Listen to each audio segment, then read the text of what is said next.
చైతన్య సారథి దాశరథి.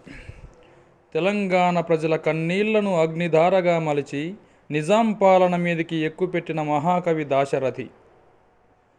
పద్యాన్ని పదునైన ఆయుధంగా చేసుకొని తెలంగాణ విముక్తి కోసం ఉద్యమించిన దాశరథి ప్రాతస్మరణీయుడు. నా తెలంగాణ కోటి రతనాల వీణ అని గర్వంగా ప్రకటించి ఉద్యమానికి ప్రేరణనందించిన కవి దాశరథి.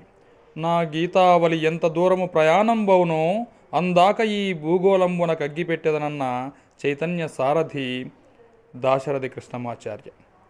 దాశరథికి స్వస్థాన వేష భాషాభిమానం ఎక్కువ. నిజాం ఉక్కుపిడికిట్లో ఉక్కిరి బిక్కిరి అవుతున్న తోటి ప్రజల ఆర్తరావాలకు దాశరథి గుండె రగిలే కుంపటిగా మారింది. ఆవేశం సెగలు ఎగజిమ్మింది. ఆ సెగలు అతని కవిత్వంలోని ప్రత్యక్షరంలోనూ కనిపిస్తాయి.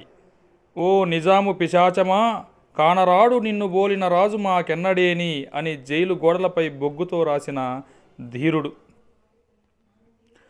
ప్రాణములొడ్డి ఘోర గహనాటవులన్ బడగొట్టి మంచి మాగాణములన్ సృజించి ఎముకల్ నుసిజేసి పొలాలు దున్ని భోషాణములన్ నవాబునకు స్వర్ణము నింపిన రైతుదే తెలంగాణము రైతుదే ముసలి నక్కకు రాచరికంబు దక్కునే.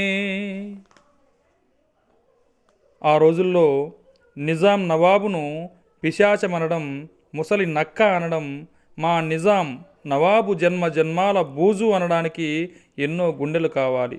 దానికి ఫలితంగా ఇనుప గొలుసులు వరించాయి.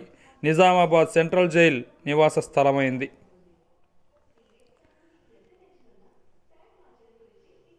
ఇదే మాట పదే పదే అనేస్తాను, కథం తొక్కి పదం పాడి ఇదే మాట అనేస్తాను, జగత్తంత రగుల్కొన్న కృతాజ్వాల వృధా పోదు, అడుగడుగున ఎడద నెత్రు గడగడమని త్రాగినావు, పడతుల మా నాలు దోచి గుడగొడమని హుక్క త్రాగి జడియక కూర్చుండినావు, మడిగట్టుక నిలిచినావు, దగాకోరు బడాచోరు పోషకుడవు, వద్దంటే గద్దె ఎక్కి పెద్దరికం చేస్తావా, 3 కోట్ల చేతులు నీ మేడను పడదోస్తాయి, మెడనే విడదీస్తాయి, నీకు నిలుచు హక్కు లేదు, నీకింకా దిక్కు లేదు.